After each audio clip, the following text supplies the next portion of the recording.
Hey guys, what is going on? Welcome back to my Robinhood portfolio.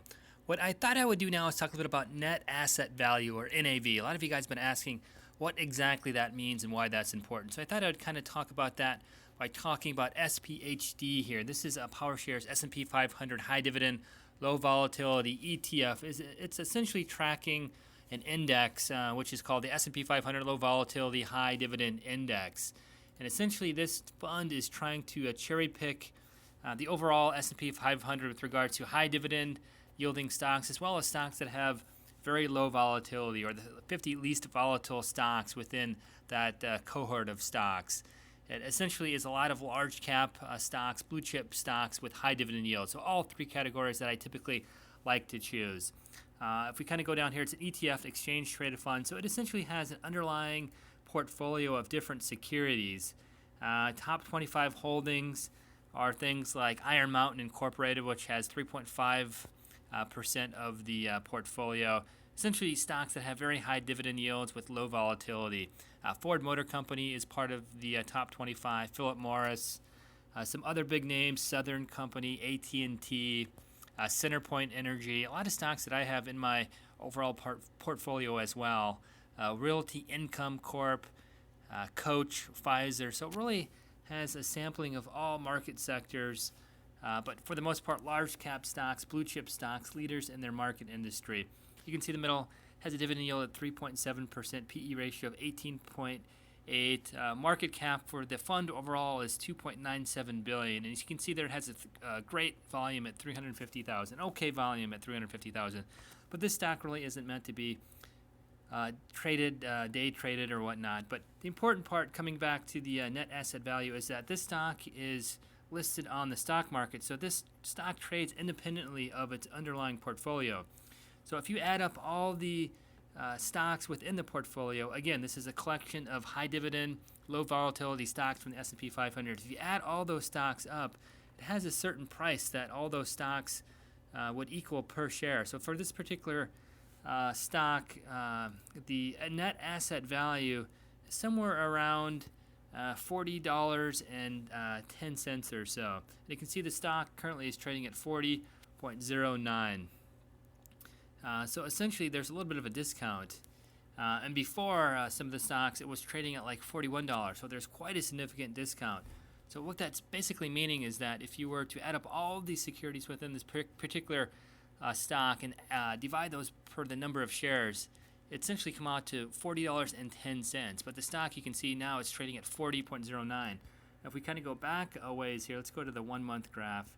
You can see at one point I was trading 39.61, 39.38. So basically, there's a discount. So you're buying, $40.10 worth of underlying securities for $39.43.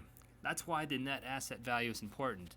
If we go to another stock that at one point I had in my portfolio, and I put a couple videos out, it has an insanely high premium. That is, you're paying a lot more for this particular stock than what it's worth. So if we go to PHK here, if it pulls up here, it's kind of choppy here. So this stock is currently trading at $9.04. But if you were to add up all the underlying securities within this particular stock, and there's a lot of junk bonds within this particular fund, it only equals about $6.30, I believe, if I remember correctly. So you're basically paying $3 more for this stock than all the underlying securities are worth. So you're basically paying a huge premium, a $3 premium. So you can imagine if this stock were to simply liquidate, it would only be able to give back to the investors about $6 per share. But you're paying $9, so you're paying a $3 premium. If we go back up to that other ETF that I was taking a look at, I think this is a great ETF, by the way.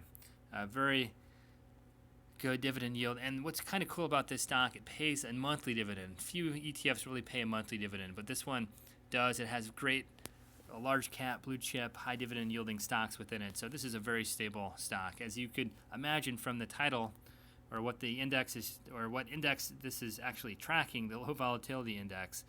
Great long-term play. But again, this one here, the net asset value is actually higher than the price of the stock, so there's a discount. If it were to liquidate, you'd actually be getting more value than what you actually paid for it, especially if you paid $39.43 or less.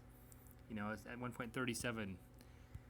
So I hope that makes sense to you guys. That's basically why the net asset value is important, especially when picking ETFs and closed-end funds. It also applies to mutual funds, but we can't trade mutual funds in Robinhood currently.